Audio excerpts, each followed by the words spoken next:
পুরুষ কিসে আটকায়? কেউ বলে রূপে, কেউ বলে গুণে, আবার কেউ বলে রূপবতী চাইতে ভাগ্যবতী হওয়া জরুরি। আবার কখনো কখনো তো এটাও শোনা যায় যে পুরুষ মায়ায় আটকায়। আসলে পুরুষ আটকায় কিসে? এক দেশের এক রাজা ছিল। তার এত ধন সম্পত্তি থাকা সত্ত্বেও তার জীবনে মনে হচ্ছে ভালোবাসার অভাব। তাকে একা একা বোধ হচ্ছে। তাই সে আর এক দেশের এক রাজকন্যাকে বিয়ে করে আনলো। বিয়ে করে আনার পরও তার মনে হচ্ছে তার জীবনে ভালোবাসার অভাব। সে আরো একটা বিয়ে করলো, কিন্তু তারপরও তার মনে হচ্ছে জীবনে ভালোবাসার অভাব। ভালোবাসার অভাব মিটাতে যাইয়া একটা না, দুইটা না, তিনটা না, সে 9টা দেশের রাজকন্যাকে বিয়ে করলো। তার এখন 9টা বউ। তারপরও তার মনে হচ্ছে জীবনে ভালোবাসার অভাব। এট লাস্ট সে তার প্রধান দাসীর প্রেমে পড়ে গেছে। 9টা বউ থাকা সত্ত্বেও রাজা যখন দাসীর প্রেমে পড়ে গেল, এটা সমাজ মায়া নিল না। তার বউরা তো একেবারেই নিল না। তার বউরা রাজাকে প্রশ্ন করলো, এমন কি জিনিস আমাদের ভিতরে নাই যেটা ওই দাসীর ভিতরে আছে? আপনার যদি বউ দরকার হয়, আপনি অন্য কোনো রাজার মেয়েকে বিয়ে করবেন, আপনি দাসীকে কেন বিয়ে করবেন? তখন রাজা বলল, 9টা বউ থাকা সত্ত্বে আমি রাজা হইয়া দাসীর কেন প্রেমে পড়লাম, এটা শুধু আমি তোমাকে না, পুরো বিশ্বকে দেখাবো। এটার জন্য আমি কালকে বড় একটা অনুষ্ঠানের আয়োজন করা হবো। ওই অনুষ্ঠানে আমি প্রমাণ করাই দেব আমি রাজা হইয়া কেন দাসীর প্রেমে পড়লাম। পরের দিনকে একটা বড় অনুষ্ঠানের আয়োজন করা হলো। ওই অনুষ্ঠানে 10টা থালা ছিল।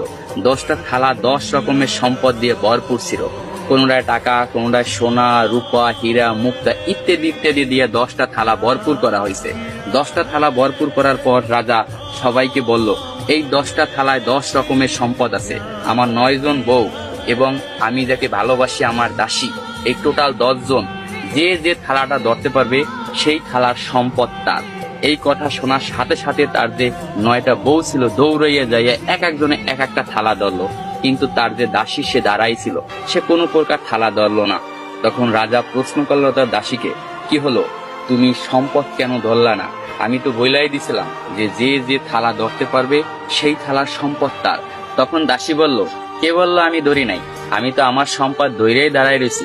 রাজামশাই, আপনি ভালো করে তাকাই দেখেন, আপনার জামা আমার হাতে ধরা। আমি আপনার জামা দইরা বইছি। আমার কোনো ধন সম্পদ চাই না, আমি আপনাকে চাই। আমি যদি আপনাকে পাই, এরকম ধন সম্পদের আমার অভাব হবে না। আমি কিছুই চাই না, শুধু আপনাকেই চাই। আমি তাই আপনার জামা দইরা দাঁড়াই রয়েছি। তখন রাজা অর্থ হাসিতে হাইসা পড়লো এবং সবাইকে বলল, দেখো রাজদরবারবাসীরা, তোমরা সবাই দেখো, রাজার 9টা বউ থাকা সত্ত্বেও রাজা কেন দাসীর প্রেমে পড়ছিল। আসলে পুরুষ কখনো টাকা, পয়সা, রূপ, যৌবনের মায়ায় পড়ে না।